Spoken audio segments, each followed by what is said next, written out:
今回はごぼうの栄養を逃がさない簡単で健康的なごぼう料理をご紹介したいと思います。このレシピはごぼうを切らないのでとても簡単にでき、ご飯も進む味付けでアレンジもできるレシピですので、作り置きして毎日の献立にぜひお役立てください。このチャンネルでは体に優しい季節の料理や暮らしに役立つ情報などを配信しています。ご興味ある方はぜひグッドボタンとチャンネル登録よろしくお願いいたします。今回は太めのごぼうを1本使って作ります。人参は小さめなので丸ごと使いますが、大きい人参の場合は半分くらいに切って使ってください。ごぼうは皮に旨味やポリフェノールが豊富に含まれていますので、皮は剥かずに調理します。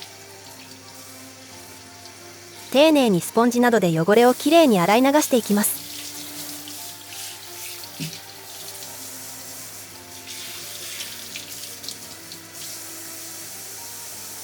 人参も皮ごと使うのできれいに洗います。次はごぼうを切っていくんですが、包丁で千切りするのは結構疲れちゃうので、今回はこちらで刻んでいきます。細切りにする道具なんですが、こちらを使うと何より簡単に細切りになりますし、これを使うことで切り目が粗くなるので調味料の染み込みも良くなり、食感も柔らかくなって結構便利です。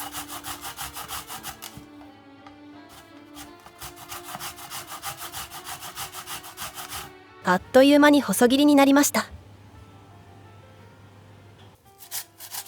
切ってる矢先にどんどん色が変色していくんですが、これはごぼうのポリフェノール、クロロゲン酸の変色によるものなんです。ほとんどのごぼうレシピはごぼうを水にさらすという調理工程があるかと思うんですが、このポリフェノールはコーヒーにも含まれている抗酸化成分と同じです。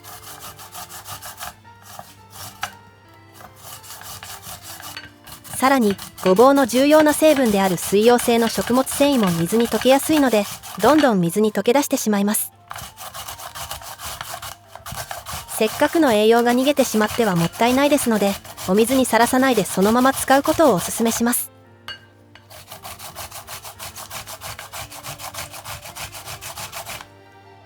あっという間に切り終わりました。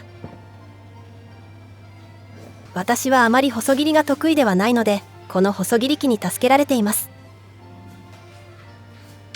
続いて人参も切っていきます。今回は小さめの人参なので丸ごと1本使いますが、大きい人参の場合は半分くらいに切って使ってください。人参はおおよそ 100g です。人参も栄養を逃がさないために皮ごと使います。人参とごぼうの組み合わせは煮物やきんぴらなどよくある組み合わせですが、これにはちゃんと意味があるんですよ。整腸作用のある食物繊維と緑黄色野菜に含まれる抗酸化作用が組み合わさると、大腸がん予防や免疫向上などの効果が期待できます。人参が入ったきんぴらごぼうは栄養バランスが良い組み合わせなんですね。ごぼうがかなり変色してしまい、見た目がちょっと思われる方もいるかもしれませんが、この後加熱することで色は多少戻るのでご安心を。あとはひき肉と一緒に炒めるだけです。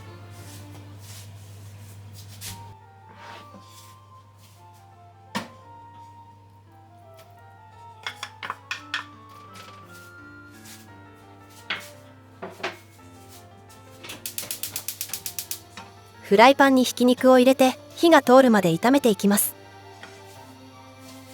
お肉から出てくる油を利用して作るので、植物油脂などは入れなくて大丈夫です。火が通ったら人参とごぼうも入れていきます。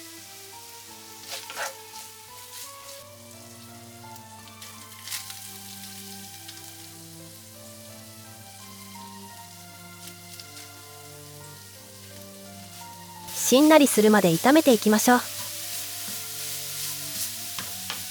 人参に含まれるベータカロテンは脂溶性ビタミンのため、油と合わさることで吸収率がアップします。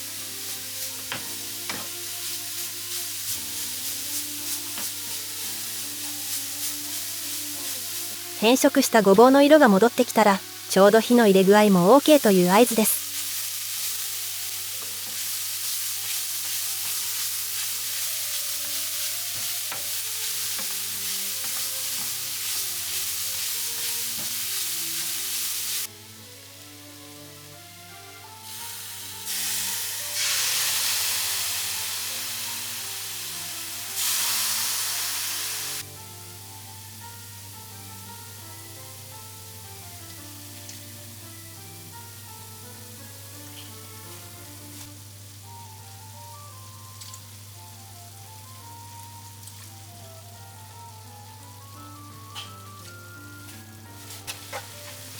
調味料を加えて弱火から中火の火加減で混ぜて汁気がなくなるまで炒めていきましょう。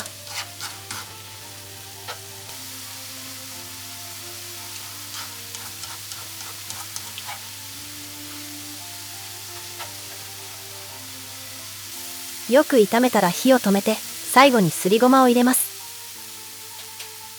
ごまは殻の部分に食物繊維が多く含まれていて消化しづらいので、ごまの殻に傷をつけてあげないとそのまま体外に出てしまいます。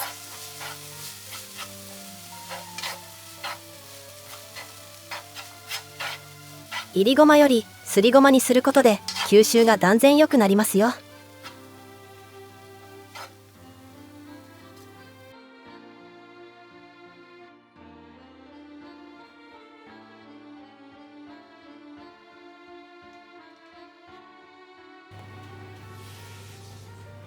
完成です。冷蔵保存で1週間、冷凍で1ヶ月保存できます。しっかりめの味付けでお肉が入っていることもあり、ご飯がもりもり進みますよ。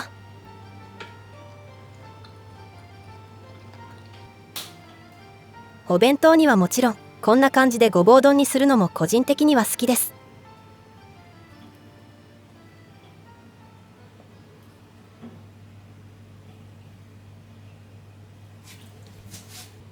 野菜の中でもごぼうは食物繊維の量がトップクラスに多い野菜なので、腸活のためにも頻繁に食べるようにしているんですが、そんなごぼうの栄養を手軽に摂るために最近はこのごぼう茶を愛飲しています。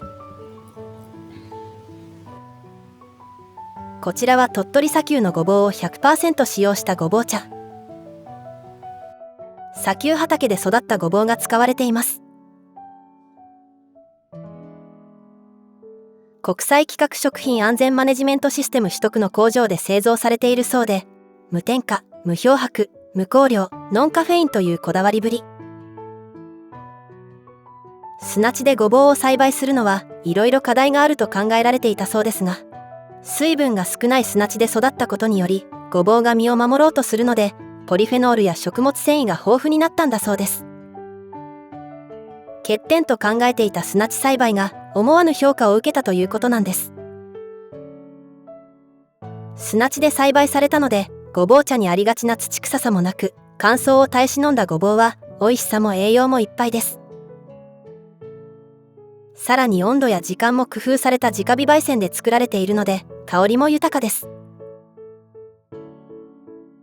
このごぼう茶は煮出しでも急須でも作ることができます。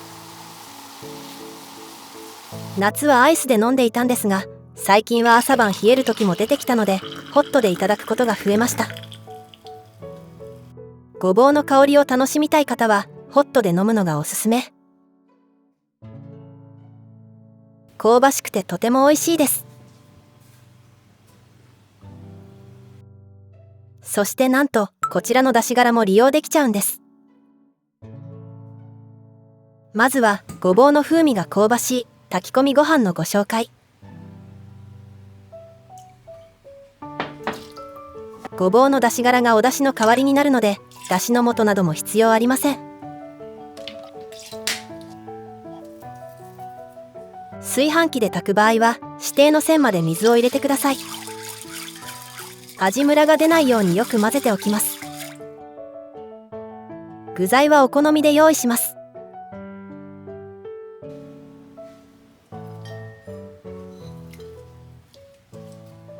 具材を入れたら表面を平らにしてごぼうの出し殻を入れます。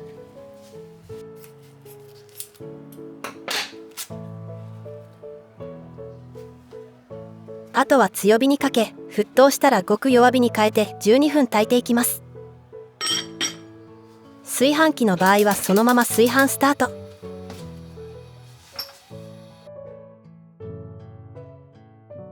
12分経ったら10分ほど蒸らして完成です。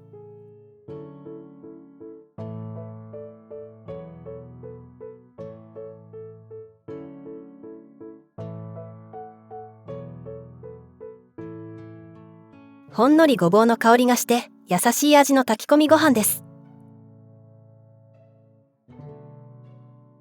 お好みの旬の食材を混ぜ込めば、それだけでシンプルなごちそうになります。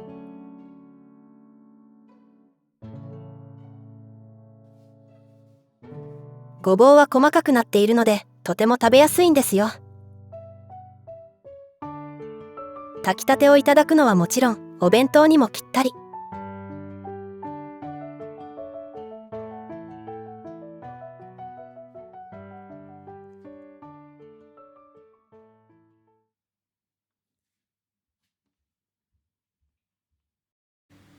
最後はだしがらふりかけ。だしがらを一気に消費できるレシピです。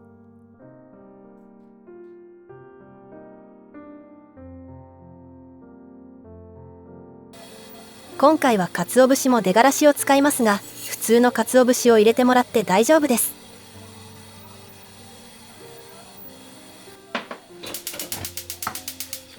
中火にかけ、軽く混ぜ合わせたら、みりんと水を入れパラパラになるまで混ぜるだけです。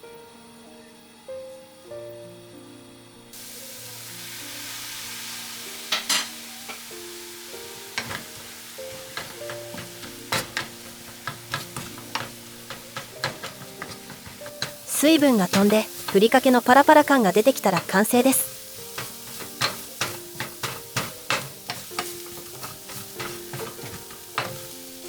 清潔な瓶などに移し、冷蔵庫で保存してください。冷蔵保存で2週間、冷凍で2ヶ月ほど日持ちします。気温が低い時期は常温保存でも大丈夫です。お砂糖も添加物も不使用の手作りふりかけはとても美味しいですよ。何よりお茶を煮出した後の出し殻も無駄なく使えるのはいいですよね。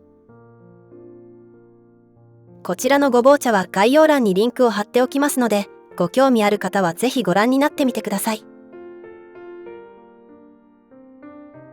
最後までご視聴していただきありがとうございました。